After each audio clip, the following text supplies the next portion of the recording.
Welcome to the latest and last issue of Naval Warfare Digital Magazine 2020. I'm Noemi Distefano, Multimedia Journalist here at Shephard Media, and I'm joined by Richard Thomas, Senior Editor Naval. Now, in the past 5 issues, our team of in-house journalists and contributors have been reporting on a wide range of topics. At the beginning of the year, we were looking at the US and what the US Navy was planning to face threats and to adapt to the growing power of its rivals, Russia and China. We also wrote about China's progress in unmanned technologies such as UUVs, new weaponry and sensor technologies to detect underwater targets. We looked at the role of frigates changing in modern navies, alongside emerging threats and new missions calling for new requirements for this class of warship, as well as the changing role of submarines set to return to more traditional Cold War type roles, despite improvements in detection technologies. We covered ongoing EU operations in the Mediterranean Sea and explained how these were set to help counter one of the most significant maritime crises in recent history. And as the impact of COVID-19 on the world's economies and military forces became undeniable, we kept you informed on what it meant for Navy's procurements and programs globally. Today, in a break from the usual format, we wanted to briefly review 2020 in the context of the naval domain, assess the situation, and also comment together on what we should expect from the near but also long-term naval procurement scenario, both in the UK and elsewhere in the world. So, Richard, thank you for joining me today. I just wanted to ask you a first broad question just to set the background to the conversation.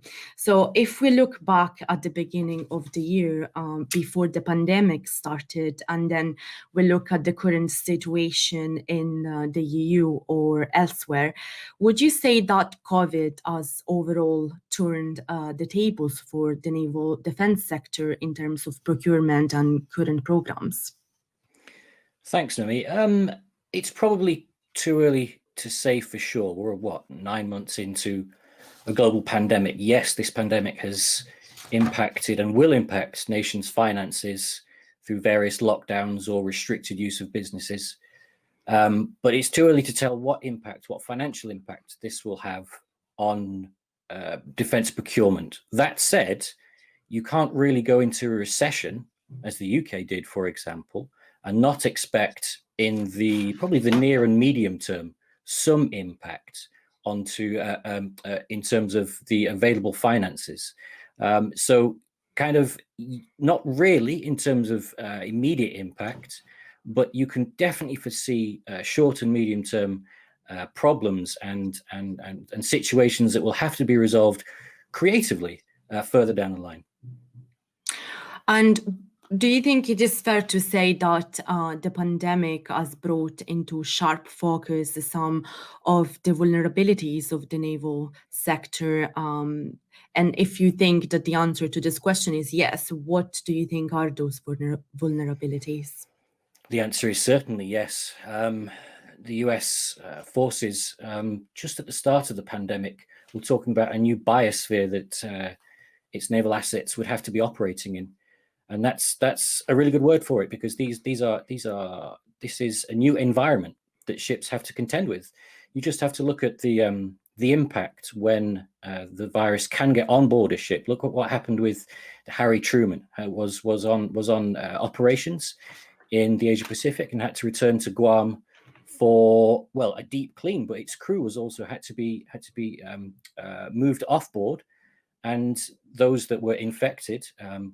More than 2,000 of the crew. Don't forget, these ships can accommodate up to 5,000 personnel. So 2,500 personnel tested positive for the virus, had to be off-boarded and taken care of. Sadly, there was loss of life.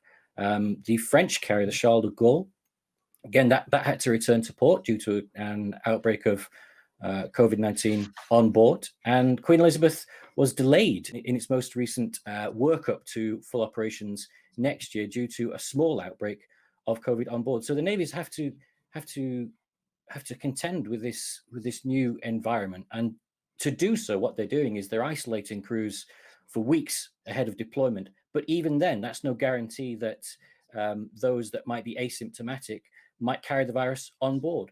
Also, Navy's ships, when they are operational, are reducing the amount of shore visits that the crew can have, which of course is usually a good source of morale for the personnel. So not having that chance to let off steam is going to will create some serious tensions among the crew. It's a very, very difficult situation for the naval authorities, but also the personnel, who have to spend weeks and weeks and weeks at sea with not much respite. And do you think in Europe there is one nation in particular which has seen its plans going off tracks more than others? I mean, you've got the very big headlines with the Charles de Gaulle, and of course the headlines that we were part of course, in the UK, in writing about the delays to Queen Elizabeth's workup. I think, broadly speaking, most countries have had to contend with it effectively.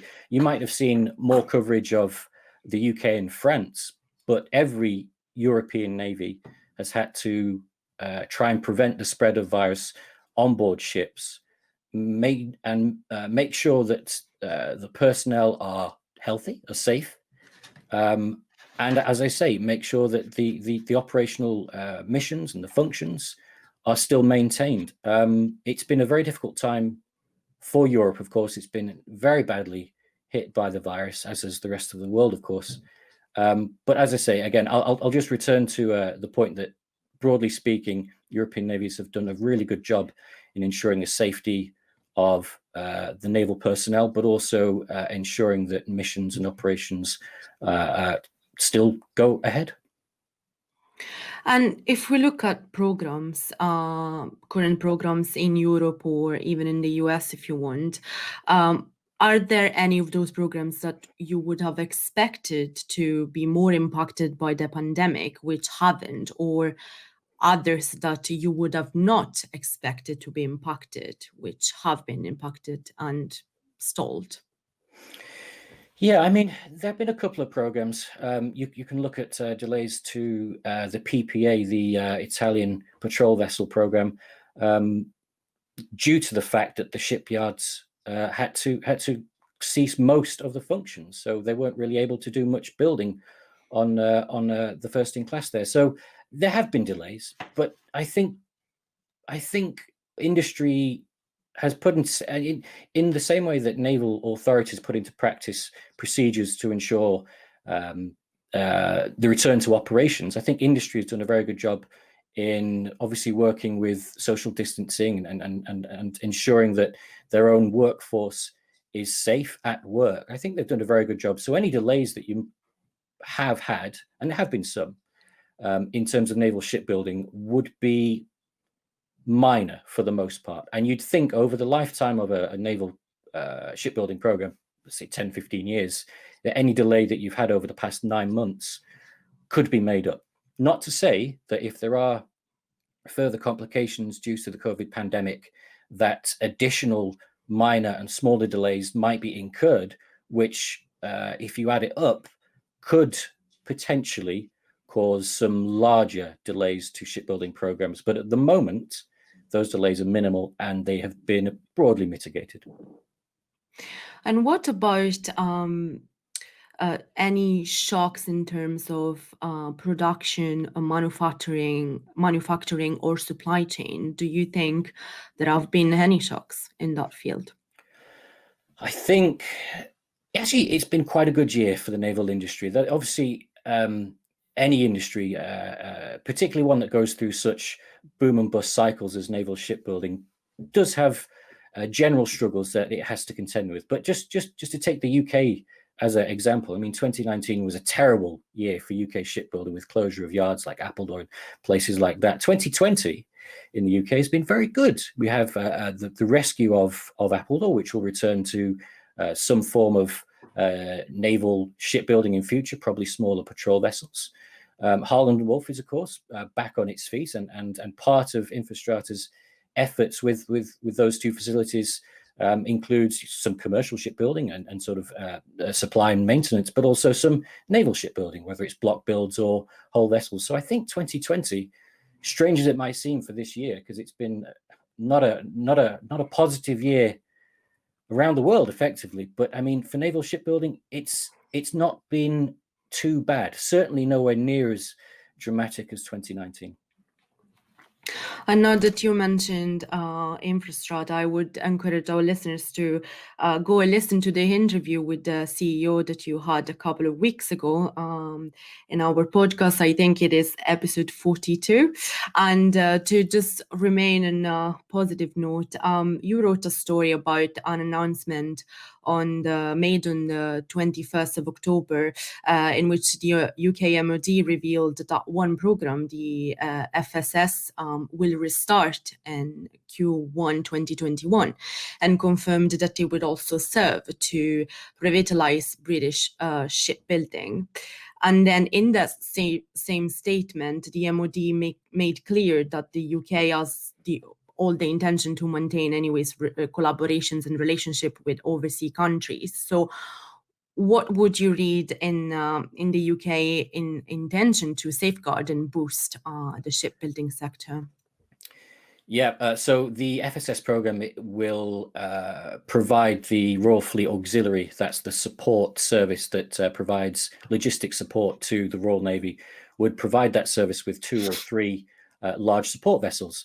It's a very important program. It's a key element for the UK's Royal Navy Carrier Strike Group. Obviously, you need a support vessel to sustain a carrier group when it's on operations. So the fact that this program will restart, as it seems UK shipbuilding programs do start, stop, and then start again eventually. That's a very good thing. Is it good for the UK shipbuilding industry? Yes, it is, because it will probably provide some work to. Well, it will provide some work to a number of yards, whether that's Harland and Wolff, whether it's Camel Led, for example, or whether Babcock and BE, some of their sites could conceivably be used for some of the build program.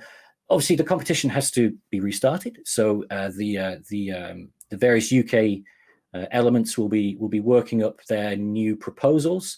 But as you say, this does allow. The government did say that they would allow participation and collaboration, cooperation with non-UK shipbuilding entities.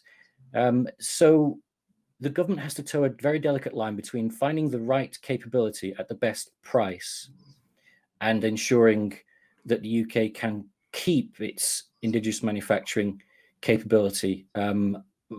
You've seen in other domains, in the air and land domain, a little less so in the air, but certainly in the land domain, the UK's ability to produce its own platforms has dwindled almost to a point of not being viable. So the government will want to ensure that UK can maintain and keep manufacturing its warships, but not at any cost. And that's what they're doing with allowing international companies to participate in this program, working with UK partners. They want to get a very good capability at the best price while ensuring UK shipyards can stay open for business. It's interesting to see how the UK will maintain its relationship with the US, for example, because obviously another big topic of 2020 is Brexit, and now that the US has a new president, historically, I don't think the Democrats, even with the Obama administrations, were huge supporters of Brexit. So I don't think that Biden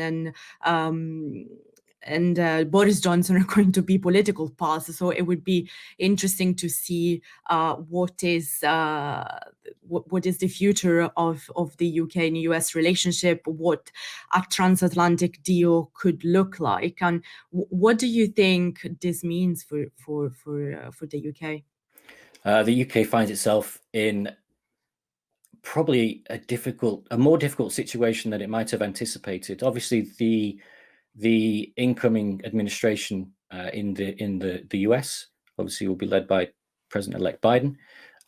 They are, let's say, more internationalist. They're more traditionally comfortable with multinational alliances, and obviously the EU is one of the largest multinational alliances that there has ever been. So they're pro-EU.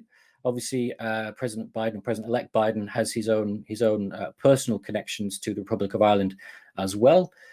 So it puts the UK in a very difficult situation between two economic superpowers, really. What the UK is going to have to do is try and find the right balance between its own interests and making some concessions to the EU, particularly in terms of fisheries, because as much as it might like to insist it can do what it wants to, and it has the economic and diplomatic and military power to go it alone, particularly with this change of US administration, I think you're going to see a lot more diplomatic work by consent and negotiation. So I think the UK is going to have to go down that path, further down the path than perhaps it thought it might have to. I'm sure we will keep reporting on these matters and keep all our listeners and viewers informed. I just wanted to ask you another thing about the UK. Of course, there is the integrated review we are all waiting for. At the moment, the time frame for publication remains unclear. But do you think it is going to have an impact on the UK naval scenario? And do you think there are more certain programs that are likely to be impacted more than others? So broadly for the naval domain, fortunately, it's managed to get most of its big ticket programs underway in terms of the Type 31 frigate, the Type 26 frigate, the Dreadnought class submarine program is underway too. So I think the UK Royal Navy is in broadly decent shape in terms of what the integrated review might do to it. The other services, one can only guess, but you're at a point with the Royal Navy is that it's down to such a small number of ships, a historic low, that if you cut any more, you're going to be impacting core business, effectively, the ability to sustain a carrier strike group, the ability to protect its nuclear deterrent. At this point, there's not an awful lot of capability you can cut from the Royal Navy and still call it a viable blue water force. One area that could, so all that said, one area that could be could have a question mark over it is in amphibious assault. There's a big discussion amongst naval operators and sort of doctrine and planners as to how you properly conduct amphibious assault, whether it's best to do it using craft close to shore in the traditional sense, in ferrying the troops onto the beach, or whether you use larger flat tops much further offshore, away from danger, and you conduct the operation via helicopters. So if that happens, you could see the UK not necessarily needing or wanting a like-for-like replacement of Albion and Bulwark. But apart from that, the Royal Navy is in pretty decent shape. That said, all that said, again, we don't know what the integrated review is going to do. What it probably will do in the short term is provide some sort of 1 and 2 year funding guidelines for the services to follow. But what the services really need, and we've been calling for this for a long time, the Defence Select Committee's been on the back of government for this as well, that they want that the UK military needs a multi-year deal done so it can properly plan all its procurement processes, because just going on a hand-to-mouth existence year by year doesn't allow for good planning. And when you don't have good planning, it introduces delays and risk, and that's exactly what you've had for generations. Is a short-term view of UK defence procurement and spending, when what you need is certainty. And if the integrated review can't provide that certainty, then you'll get more delays to programs than as we've seen in the past. Well, we will wait and see. Hopefully there'll be a document to look at in the next couple of weeks. I just wanted to, for a moment and very briefly, move to away from Europe and look at the Asia Pacific. What does the naval scenario look like in that region at the end of this year? Well, it's been active, of course. We all know about China's claims to large swathes of the exclusive economic zones of other Southeast nations' territory. I mean, the claims are grandiose. The claims are not legal, but we've had just in the past few days, China's proposed a new piece of legislation that would allow its Coast Guard to open fire in operations in the South China Sea and in the exclusive economic zones claimed by other countries. It's just an example of a further ratcheting up of tensions. I don't think we can expect 2021 to be anything less than as difficult an environment as 2020 has proved to be. I mean, there will be the deployment of Queen Elizabeth to the region next year. There will be freedom of navigation opportunities and sort of missions to fulfill, and China will fight back against that. It's a dangerous thing for China to look like it wants to allow the Coast Guard to be its first point of contact in terms of naval conflict. I think it's a dangerous time. I hope that 2021 might work out to be a little bit more peaceful than 2020, but as I said, I don't think it can be. It can't be, because China has a long-held desire to acquire the territory and the resources that it sees as its historical right. I don't think that they're going to back down from that. Richard, thank you very much for these highlights. Is there anything else you would like to add? No, it's just I would like to say that we've got some really interesting features coming up for the first issue of 2021. I'm currently researching and writing a couple myself. So yeah, I'd just urge everyone to stay tuned or track the progress of naval warfare, and I hope you enjoy reading what we've got planned. Thank you, Richard. If you would like to find out more about the previous issues of Naval Warfare and other publications, please visit editions.shephardmedia.com. And to stay informed on all that happens in defense news daily, visit our website, shephardmedia.com/news. Until next time, goodbye.